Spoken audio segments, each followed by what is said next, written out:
ओम नमः शिवाय। जय श्री कृष्ण। माघ मास महात्म्य कथा। राजा दिलीप ने पूछा, मुने, आप इक्ष्वाकु वंश के गुरु और महात्मा हैं, आपको नमस्कार है। माघ स्नान में संलग्न रहने वाले पुरुषों के लिए कौन कौन से मुख्य तीर्थ हैं, उनका विस्तार के साथ वर्णन कीजिए, मैं सुनना चाहता हूँ। वशिष्ठ जी ने कहा, राजन, माघ मास आने पर बस्ती से बाहर जहाँ कहीं भी जल हो, उसे सब ऋषियों ने गंगा जल के समान बतलाया है। तथापि मैं तुमसे विशेषतः माघ स्नान के लिए मुख्य मुख्य तीर्थों का वर्णन करता हूँ। पहला है तीर्थराज प्रयाग।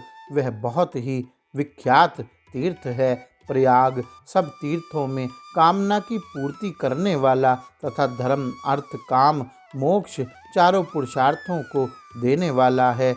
उसके सिवा नैमिषारण्य, कुरुक्षेत्र, हरिद्वार, उज्जैन, सरयू, यमुना, द्वारका, अमरावती, सरस्वती और समुद्र का संगम, गंगा सागर संगम, कांची, त्र्यंबक तीर्थ, सप्त गोदावरी का तट, कालंजर, प्रभास, बद्रिकाश्रम, महालय, ओंकार क्षेत्र, पुरुषोत्तम क्षेत्र, जगन्नाथपुरी, गोकर्ण, भृगुकर्ण, भृगुतुंग, पुष्कर, तुंगभद्रा, कावेरी, कृष्णा, वेनी, नर्मदा, स्वर्णमुखरी तथा वेगवती नदी, ये सभी माघ स्नान में स्नान करने वालों के लिए मुख्य तीर्थ हैं।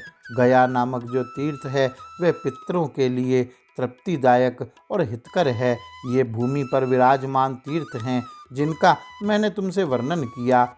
राजन, अब मानस तीर्थ बतलाता हूँ, सुनो। उनमें भली भांति स्नान करने से मनुष्य परम गति को प्राप्त होता है। सत्य तीर्थ, क्षमा तीर्थ, इंद्रिय निग्रह तीर्थ, सर्वभूत दया तीर्थ, सरलता तीर्थ, दान तीर्थ, दम मनोनिग्रह तीर्थ, संतोष तीर्थ, ब्रह्मचर्य तीर्थ, नियम तीर्थ, मंत्र जप तीर्थ, प्रिय भाषण तीर्थ, ज्ञान तीर्थ, धैर्य तीर्थ, अहिंसा तीर्थ, आत्म तीर्थ, ध्यान तीर्थ और शिव स्मरण तीर्थ, ये सभी मानस तीर्थ हैं। मन की शुद्धि सब तीर्थों से उत्तम तीर्थ है। शरीर से जल में डुबकी लगा लेना ही स्नान नहीं कहलाता। जिसने मन और इंद्रियों के संयम से स्नान किया है, वास्तव में उसी का स्नान सफल है, क्योंकि वह पवित्र एवं स्नेहयुक्त चित्त वाला माना गया है। जो लोभी, चुगलखोर, क्रूर, दंभी और विषय लोलुप है, वह संपूर्ण तीर्थों में स्नान करके भी पापी और मलिन ही बना रहता है। केवल शरीर की मैल छुड़ाने से मनुष्य निर्मल नहीं होता, मन की मैल धुलने पर ही वह अत्यंत निर्मल होता है।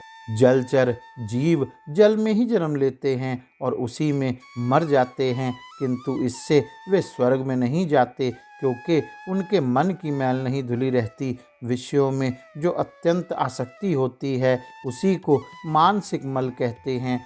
विषयों की ओर से वैराग्य हो जाना ही मन की निर्मलता है। दान, यज्ञ, तपस्या, बाहर भीतर की शुद्धि और शास्त्र ज्ञान भी तीर्थ ही है। यदि अंतःकरण का भाव निर्मल हो तो ये सब के सब तीर्थ ही हैं।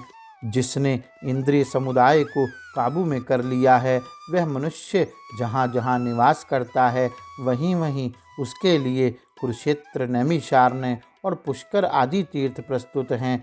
जो ज्ञान से पवित्र, ध्यान रूपी जल से परिपूर्ण और राग द्वेष रूपी मल को धो देने वाले हैं, ऐसे मानस तीर्थ में जो स्नान करता है वह परम गति को प्राप्त होता है। राजन, यह मैंने तुम्हें मानस तीर्थ का लक्षण बतलाया है। गौरी शंकर भगवान की जय। जय श्री कृष्ण।